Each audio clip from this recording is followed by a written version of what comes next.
అదేవిధంగా ఆయన విదేశాలకు వెళ్ళేటప్పుడు సెండ్ ఆఫ్లు, అంతకుముందు ముఖ్యమంత్రులు అసలు ఎవరన్నా వెళ్ళకపోతే ఆ మంత్రి పదవి ఉంటుందో ఊడుతుందో అన్నంతగా భయపడేవాళ్ళు.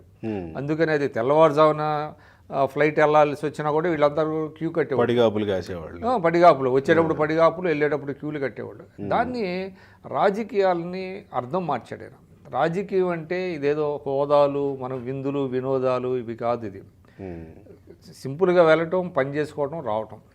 ఆయన ఎక్కడికి వెళ్తున్నారు ఏంటి వాళ్ళకి కూడా ఉండదు, ఇలాంటివన్నీ అవసరం. వాళ్ళు ఏం చేస్తారు, అంతకుముందు ముఖ్యమంత్రి గారు వీళ్ళందరికీ ఒక 50-60 మందికి భోజనాలు అంటే వాళ్ళందరినీ మళ్ళీ వేరే వాళ్ళ దగ్గర చందాలు వసూలు చేయటం. ఆ వసూలు చేసిన చందాల్లో సగం ఖర్చు పెట్టడం, సగం జేబులు వేసుకోవటం, అది అవినీతి. తర్వాత పోటీలుగా దండలు సంస్కృతి, అక్కడ పార్టీలో పోటీలు, నాయకుల మధ్య పోటీలు, ఎవరన్నా ఇంటికి వెళ్తే మిగతా వాళ్ళందరికీ అసంతృప్తి. ఈయన చంద్రబాబు నాయుడు గారు సాధారణంగా ఎవరిళ్ళకి వెళ్ళేవాడు కదా. ఓకే.